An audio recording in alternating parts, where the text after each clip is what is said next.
Hi Peter, how are you? Oh, wonderful. Thank you, Natalie. Excellent. I'm with Peter Parson. Peter is an engineer specializing in manufacturing and holds an MBA.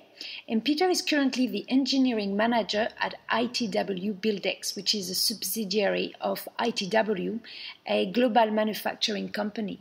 Thank you very much, Peter, for giving us some of your time to answer our questions. We really appreciate.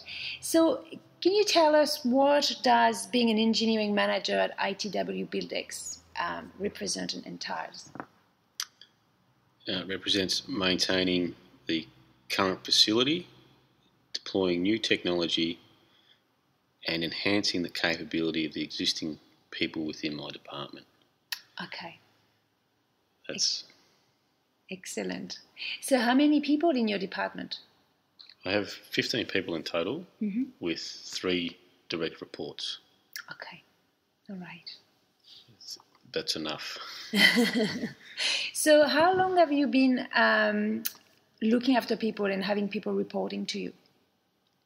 For about 7 years now, I've had direct reports to me. In this role as engineering manager, it's by far the largest number of people I've been empowered to control. It does get easier. Yeah. And the more you develop your people and share information, the easier it becomes. And you get your people all moving in the same direction.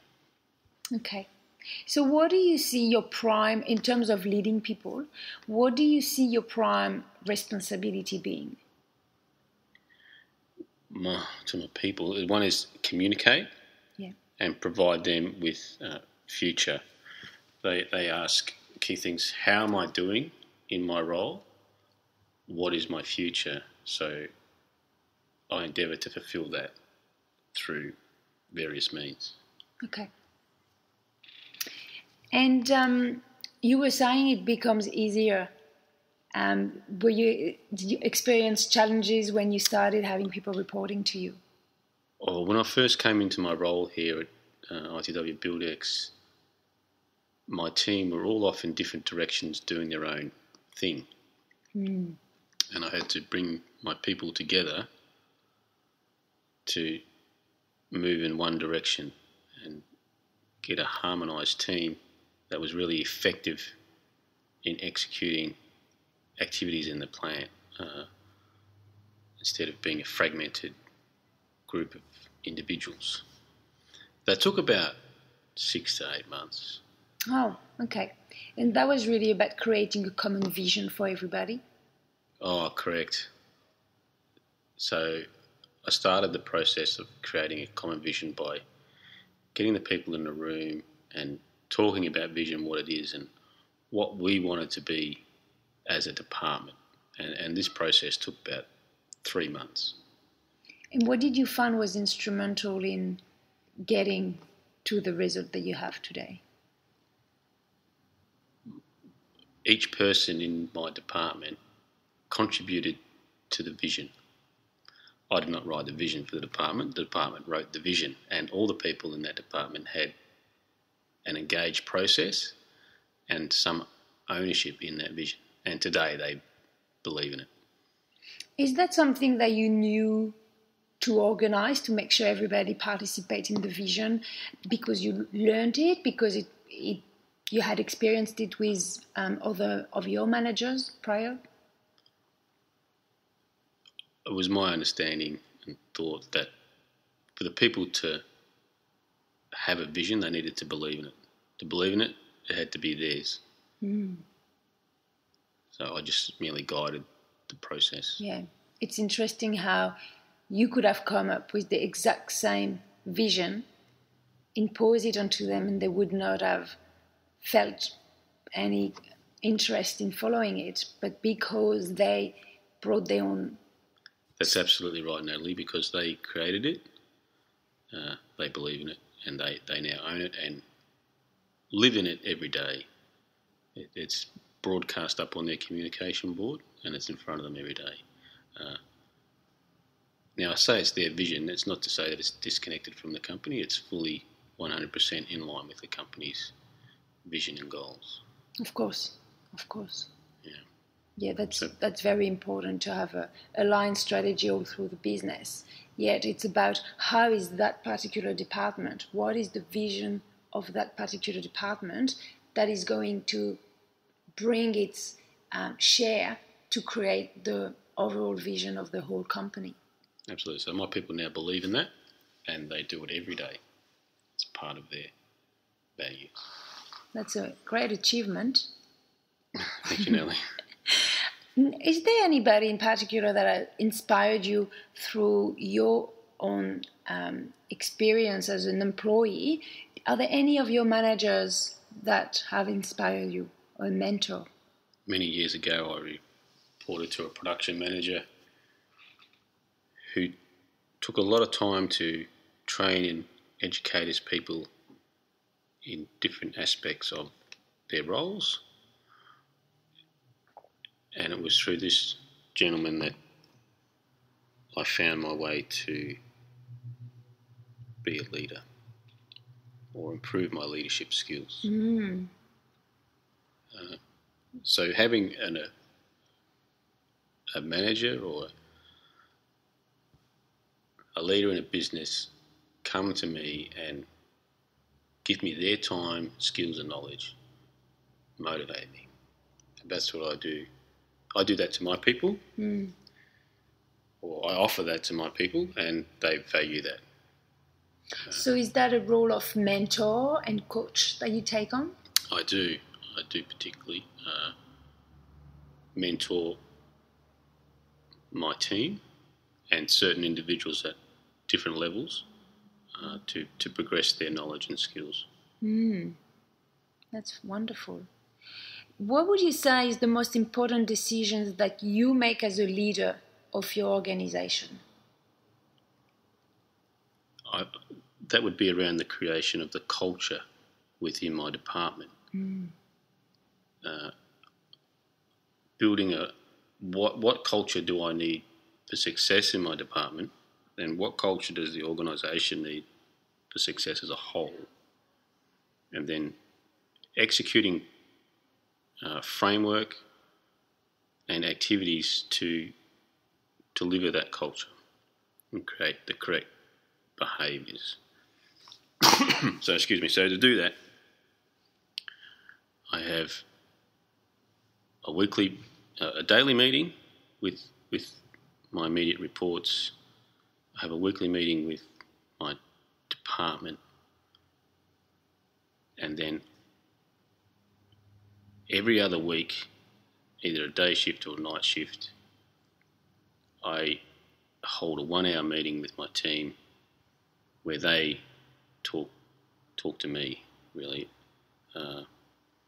and they tell me all the things that management are doing right and wrong, and all the things they want to fix in the plant, and then I endeavour to address that. This gives my people a voice, a vehicle for them to be heard, and then from that we agree on what we're going to do. So they have ownership on actions the department takes to change the destiny of the department and business. This I've found is very empowering for the people and impacts the business in a very positive way and overcomes many hurdles and barriers to not only create a better culture around it, we're all in it together, but also around improving productivity and reducing costs in the business. It's been a very positive thing, and I'll keep doing it, and my people like it.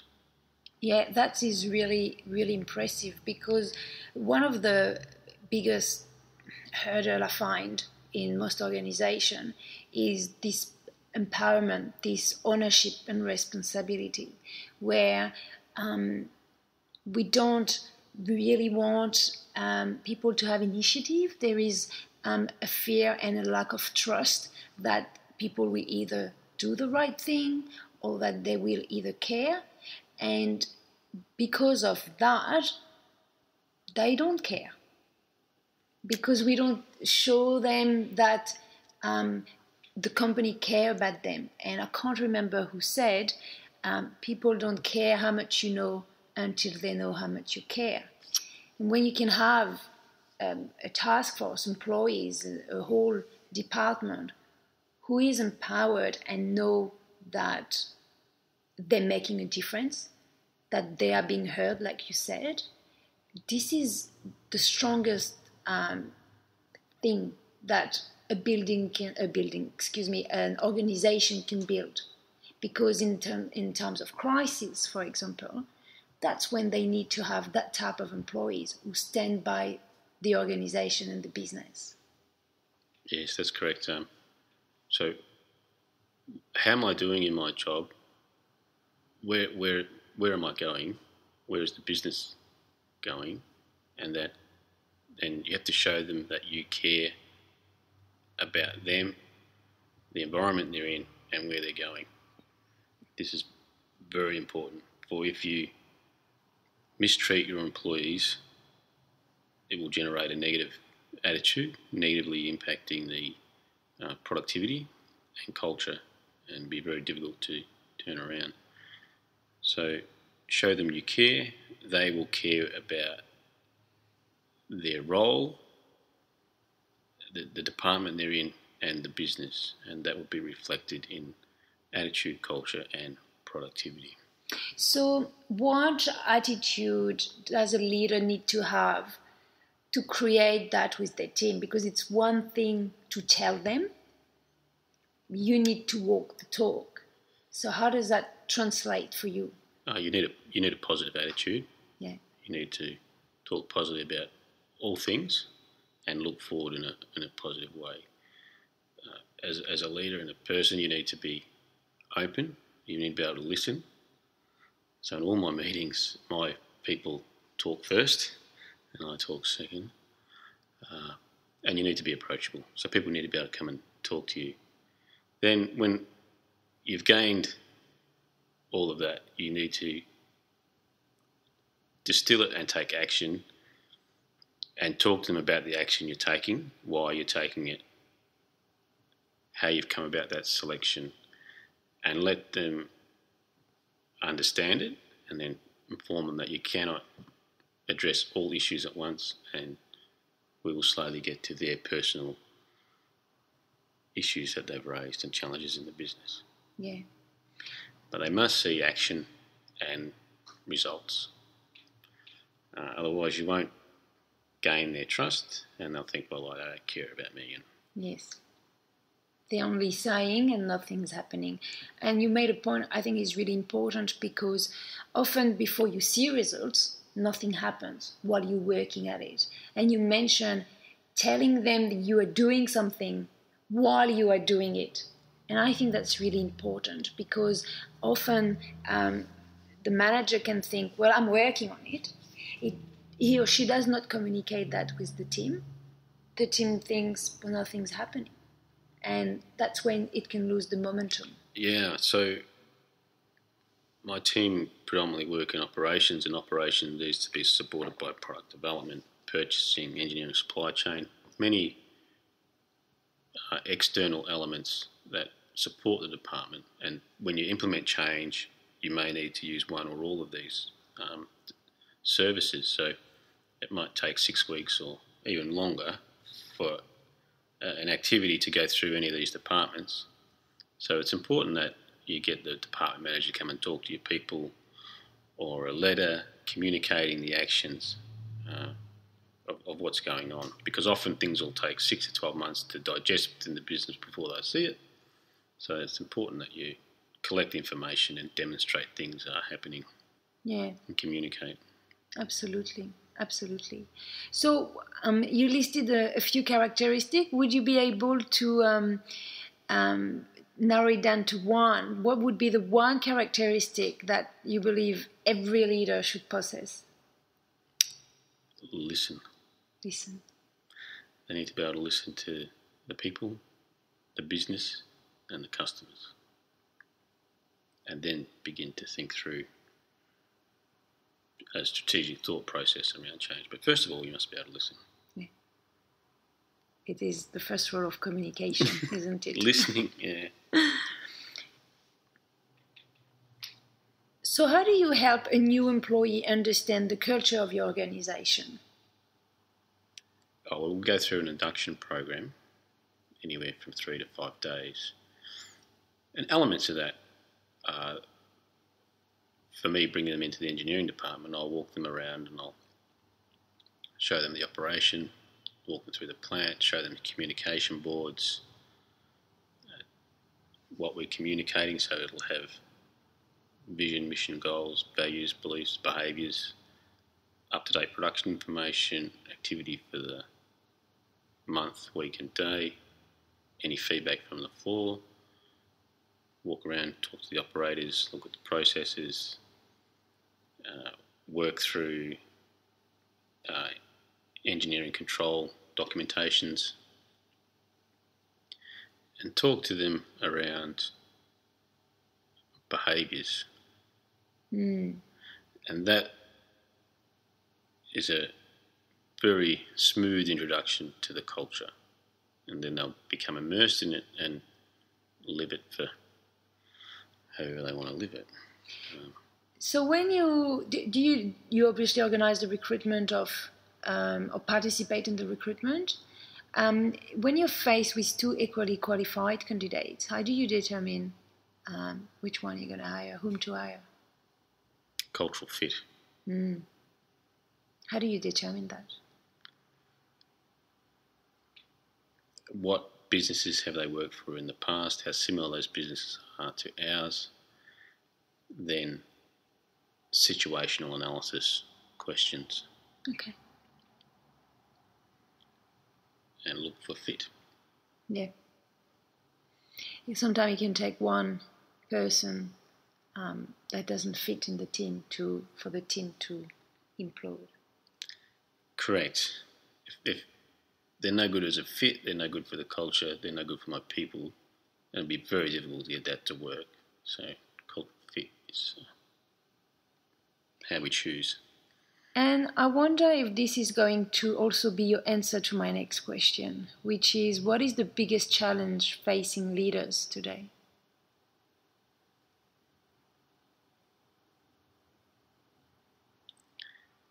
Thinking through and delivering a strong, culturally aligned organisation.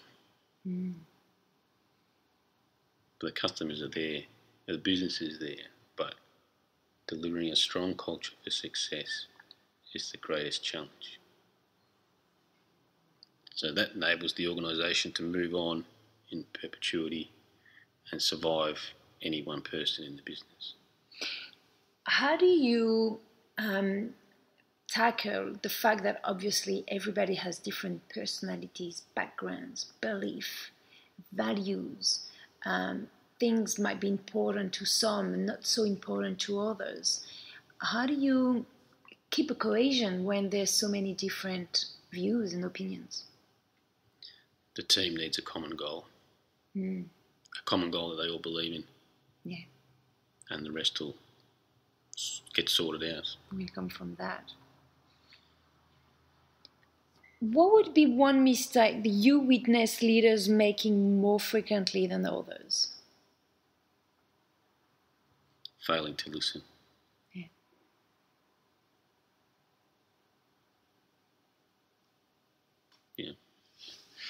Yeah, failing to listen. Thank you, Peter. This has been extremely valuable. Would you like to leave us with a recommendation, maybe of a resource for someone looking to gain insight into becoming a better leader? There's lots of resource material out there. Jack Welch has written a good leadership book. I would recommend people reading that. And follow that by reading Jim Collins' Built to Last. Read those two books and digest it is a good start. Excellent. Thank you so much, Peter. Thank you very much for your time. Thank you, Natalie.